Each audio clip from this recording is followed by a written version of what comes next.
Zishan Alim, who's one of the writers at MSNBC, he's an opinion writer, he had something in the other day, and he was trying to make the point that sometimes the best way to understand an administration's program in this country is not what the bullshit is that's put out there, what officials say, but how it spends the money that is authorized by Congress. At least it's been authorized by Congress. The filthy toilet rat doesn't spend the money authorized by Congress, which is contravention of the Section 2 of the U.S. Constitution, but he doesn't give a shit about that. Well, how the toilet rat is spending the money becomes even more obvious during a government shutdown, which, as you know, I assume, we are in right now. There is no government. The United States is functioning the way it should. And during a shutdown, whoever is president can decide which government services are non-essential and therefore can be suspended, or layoffs or furloughs, whatever you want to call it, and which government services are essential. During the first shutdown of the toilet rat's second term here, and it's referred to as the first shutdown because this dumb bastard will probably continue to tell his little Christian cockroaches in the House to continue to do this every time a budget debate is held. But one thing in this first shutdown is extremely clear, and that is the toilet rat and the slime that work for him believes not only that expelling undocumented migrants from the country is an essential business, it has to continue, but also that this expulsion should come at potentially great cost to human life. So when I hear this toilet rat, as I did for a few moments, pontificating in Israel or in Egypt, you know, I just, it's gagging because the fucker is just so much of a Nazi, so much of a bastard. And the things he says in those presentations, especially that were written by somebody else, and he has no idea what they really say, are just irritating to listen to. But anyway, there was a Washington Post report that compared how much, a couple of days ago, last week, I think, that compared how much or how little different parts of the toilet rat's government have shut down since this government shutdown began last week.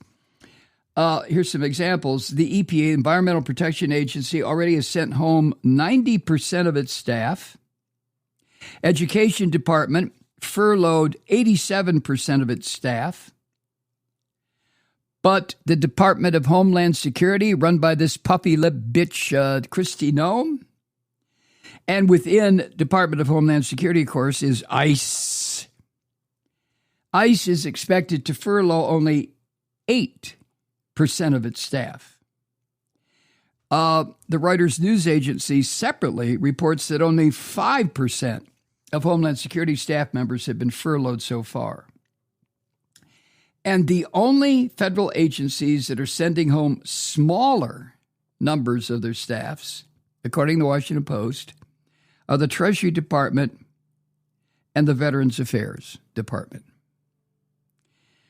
And the toilet rat, his administration, this part of it run by that little Nazi Jew, Stephen Miller, is still detaining immigrants at the whim of the toilet rat and this monster, this Tom Homan fucker who runs ICE. But it has sent home, away, gotten rid of the people who try to make sure that the detention sites are safe. Do you understand this? Trump administration is detaining immigrants, sending home 8% of the 5%, 8%, whatever it is, of Department of Homeland Security and ICE. But the ones being sent home are the ones within that organization, because Trump didn't organize Department of Homeland Security. That's been around since the attack on Lower Manhattan back in 2001. And ICE has been around for a long time, but it's never been used the way Hitler used the brown shirts, and eventually the SS. And now it is. So the people being sent home from these Gestapo organizations are the people whose job it is to make sure that the detention sites are not where people are going to be put and then die. A Department of Homeland Security planning document. This is according to MSNBC. It offered several different justifications for keeping Homeland Security employees.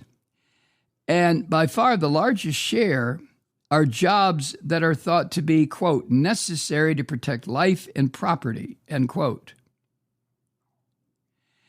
Other rationales include performing activities, quote, expressly authorized or necessarily implied by law, end quote. Now, that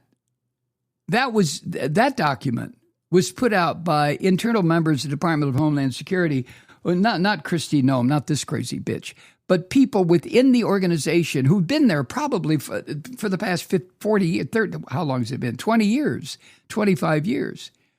Career employees who say, look, okay, we have got to keep people who are here to protect life and property. This is how we're constituted. We have to do it. But the leadership of Department of Homeland Security, the leadership of ICE, the leadership of this country are fucking Nazis. They don't give a shit about what? Protect life? Fuck them. They shouldn't be here. So whatever the reason that these particular employees came up with, the fact is those employees are helping keep the gears of immigration enforcement turning. The Washington Post reports this, quote, officers continued to arrest migrants. Detention centers remain fully operational.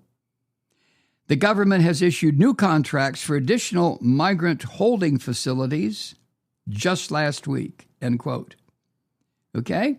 So everything is going along swimmingly. But there are some notable exceptions.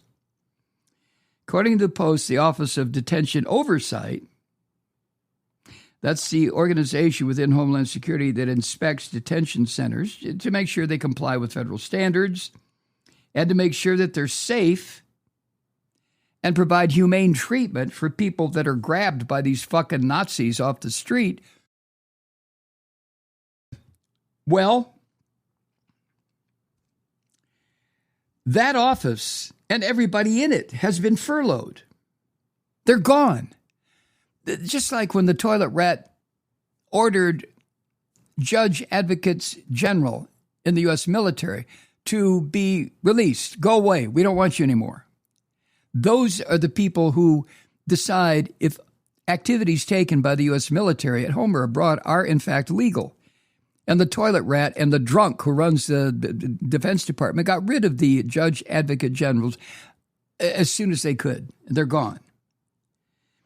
So the Washington Post, in looking at this, they found that officials overseeing ICE's civil rights and privacy divisions, quote, were all sent automated messages saying that they would, quote, return to duty upon conclusion of the funding hiatus, end quote. In other words, go away. We don't need you.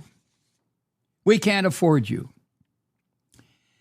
So in short, just to synopsize this, the toilet rat is still detaining immigrants, but it has sent home the people who are charged with making sure that the detention sites are safe and the people who help protect immigrants are there, the ones that are there to protect civil rights. They're gone. And these furloughs come after Kristi Noem has already eliminated multiple internal watchdog agencies. The Atlantic magazine, a writer for the Atlantic magazine, Adam Serwer, wrote of the first Trump administration, quote, the cruelty is the point, end quote.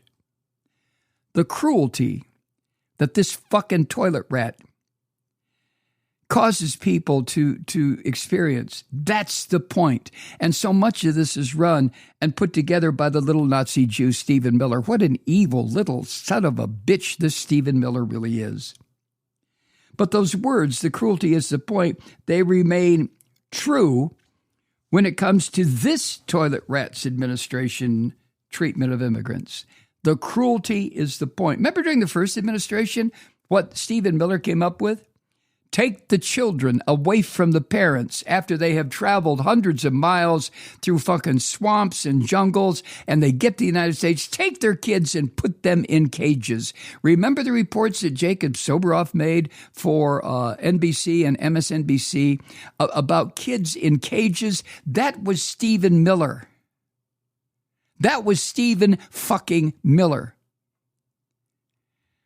And the fact that he's a Jew is just staggering to me, given what the Nazis put the Jewish people through in the 1930s and 40s. But Stephen Miller is obviously just a psychotic son of a bitch.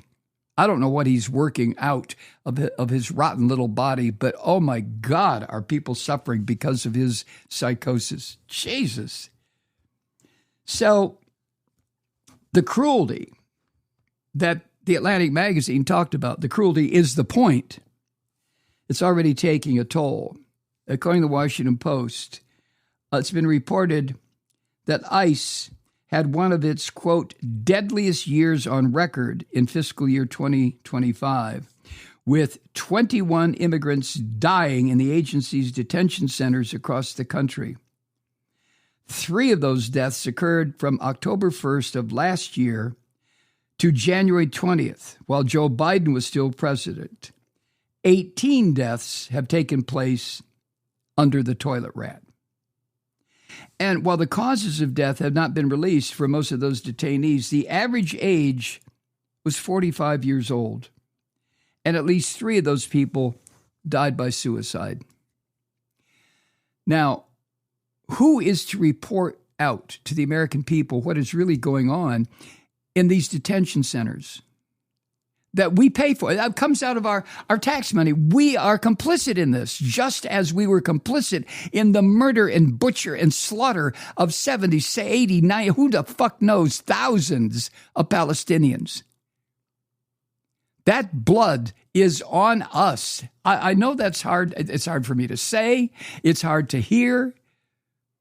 But it's the fucking truth. And you know this. So the deaths that are occurring in these detention centers are on us. We're allowing this to happen. You've seen the videos lately of people being stopped in the street just going about their business because they're dark-skinned, or they may be speaking Spanish, or they're working cutting lawn someplace, and these fucking gangsters with their filthy fat faces covered up jump out of vehicles and start grabbing and beating and hitting people. We're paying for this financially. Well, we're paying for it morally too.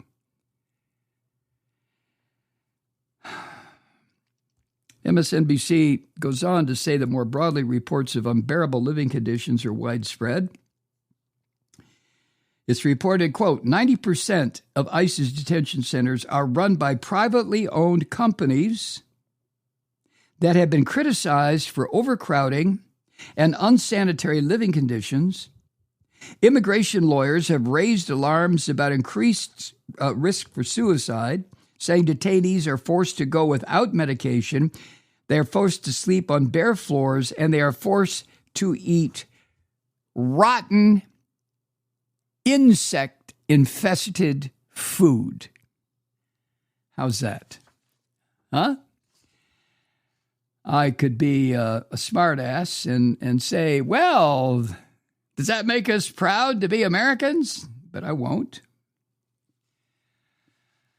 Oh, Jesus Christ. Hi, Truth Seekers. Mike Malloy here. You know, the Progressive Voices Network brings you commercial-free commentary from today's leading progressive radio hosts and pundits, like me, Mike Malloy, 24 hours a day. I'm not your typical old guy from the 80s or the 90s talk radio host, and Progressive Voices is not your typical Talk Radio Network. It's a listener-supported nonprofit with no corporate control whatsoever over our broadcast. So hosts like me, Mike Malloy, are free to rant and scream and carry on about whatever we like. We're often controversial, but we're never boring. Weeknights, 9 p.m. in the East, 6 p.m. in the West on the Progressive Voices Network. Always progressive, always on. I'm Mike Malloy. Keep it lit.